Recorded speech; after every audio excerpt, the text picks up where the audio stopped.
the golden years for a basketball player. Sí, los 20 son como la era dorada de la época de los jugadores y demás, pero unos 30 tempraneros como LeBron James en este caso, que LeBron is unique and he is so perfect. But the sports right now are, they are retiring like 30. Look at Manu Ginobili, 40 years.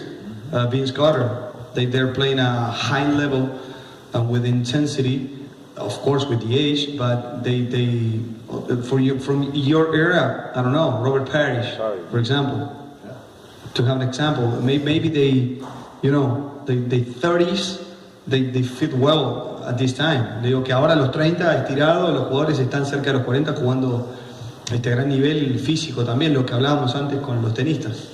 Well, you look at Manu and Vince Carter, they fit right in with certain organization, like the Grizzlies with Vince Carter, and of course with the San Antonio Spurs with Manu. That organization, the team, the coaches know what to expect out of those guys.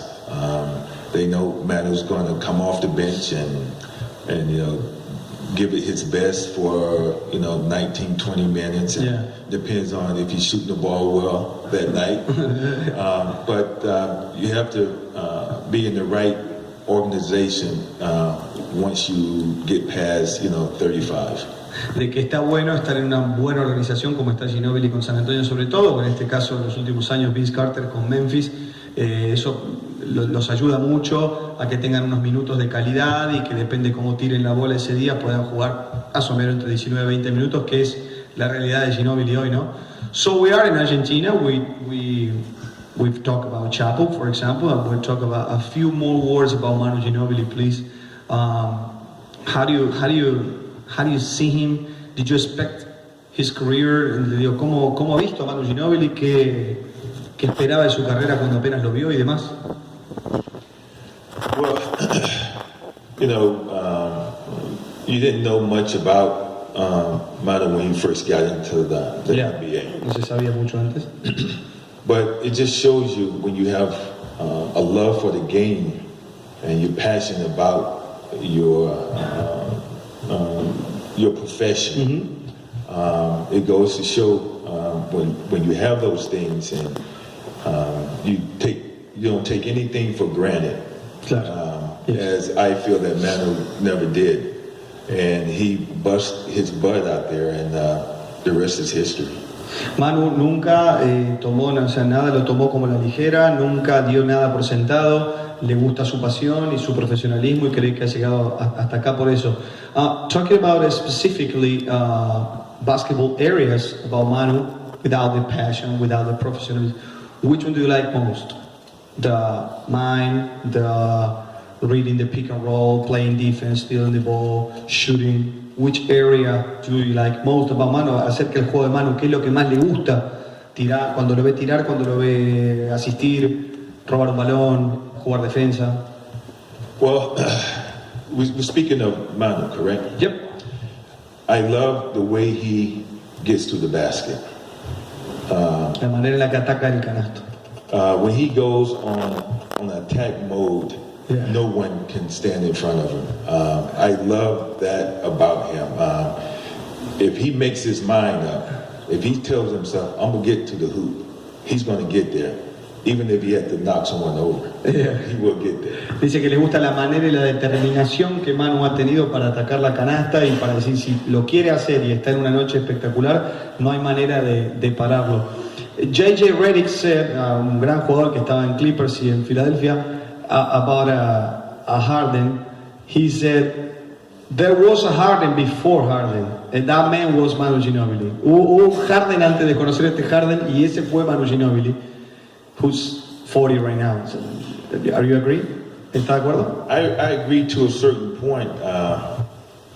Manu plays defense.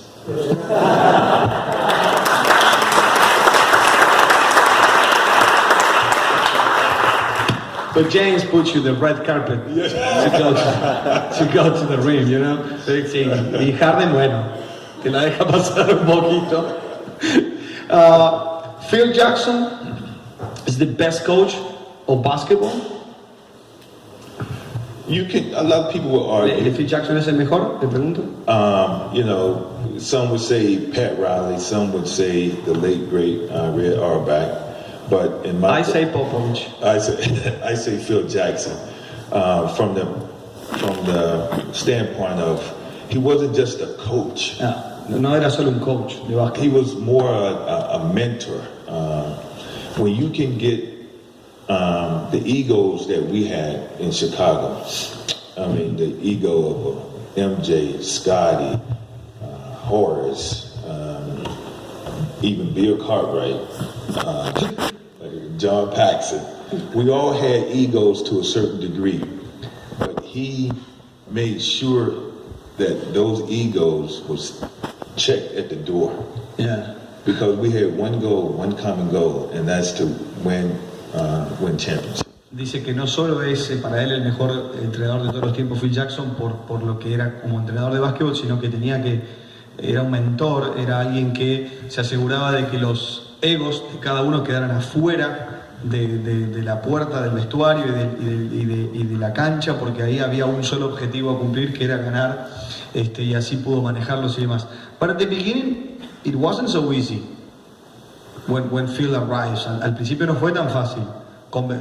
You know, he has to convince Michael about the triangle offense and all the stuff, and that new era for him, to share the ball, to trust in the teammates. It was I read it. It was in an interview at one time, and Phil Jackson asked about this, and he said it wasn't easy. Le digo que una vez le entrevisté a Phil Jackson y viendo su libro que hablaba de esto, ¿no? De que había que convencer a Michael de que había que hacer una cosa nueva. El tipo anotaba 30 puntos y tenía que confiar en sus compañeros. And that thing. It wasn't easy in the beginning, as you stated. When you have a guy like Michael, who had the ball in his hands, 98% of the time, and to buy into a concept called a triangle, I mean, it was very difficult. But you look at Michael. I mean, Michael knew he was the leader. In order to win, he knew he had to trust his teammates. He had to. And once he started to trust us as his teammates, he saw the progression, the maturity of his team.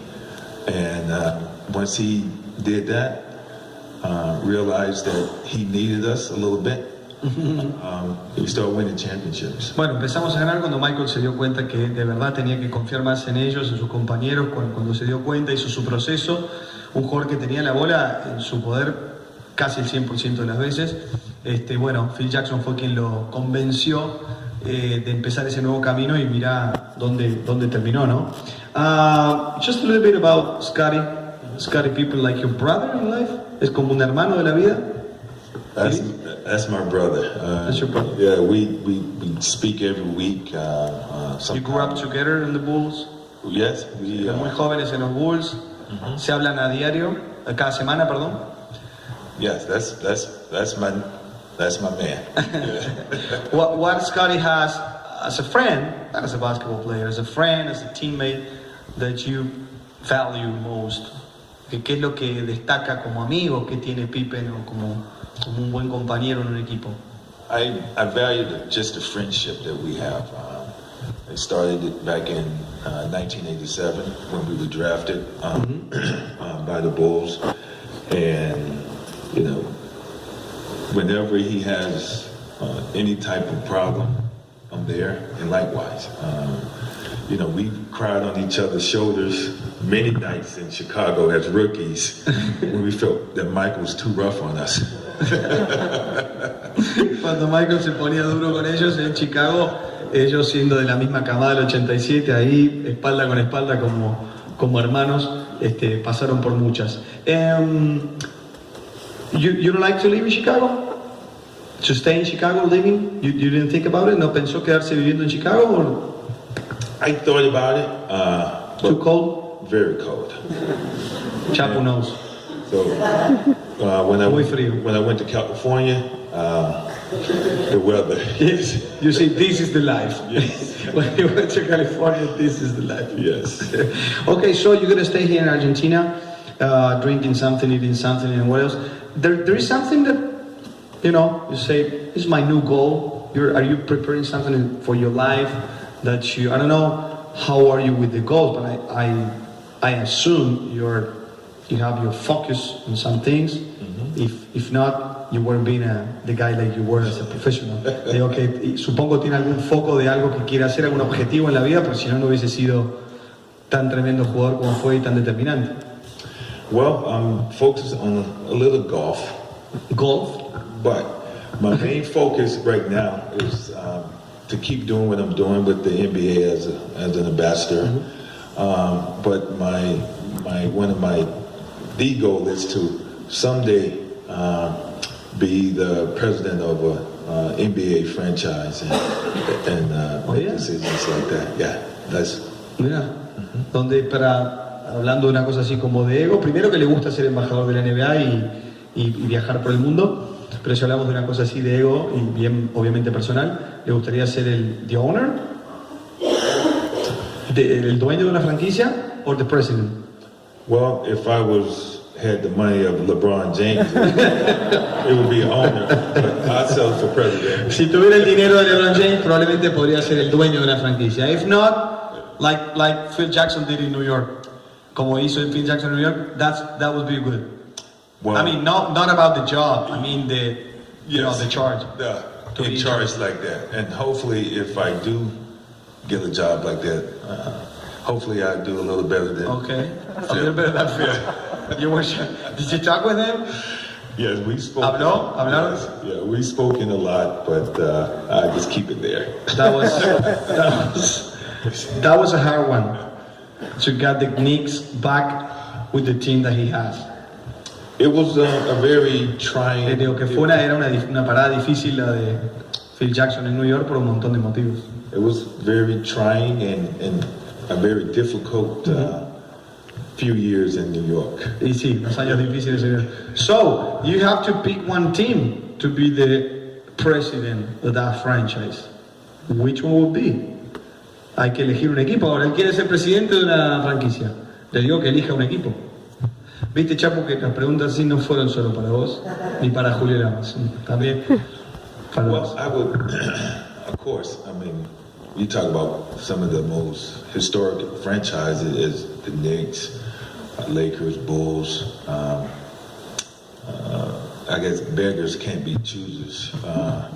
If I had to choose one, Chicago would be. Chicago Bulls. Tengo que elegir una, Chicago Bulls. I would say the last one because we are almost on time. It was a really huge pleasure for all of us here to have you, to have your experience, your kindness, and everything.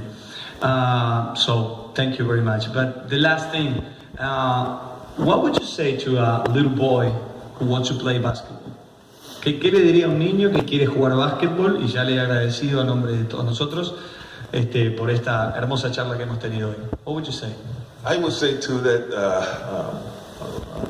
young man or little boy, do you have the passion for it? Le preguntaría si tiene pasión por lo que está haciendo. How is your work ethic towards that? ¿Y cómo es su ética de trabajo para eso? And never let anyone tell you that you can't do it. Y que nunca deje que nadie le diga que no puede hacerlo. And do it. Y hacerlo. Señoras y señores, ladies and gentlemen.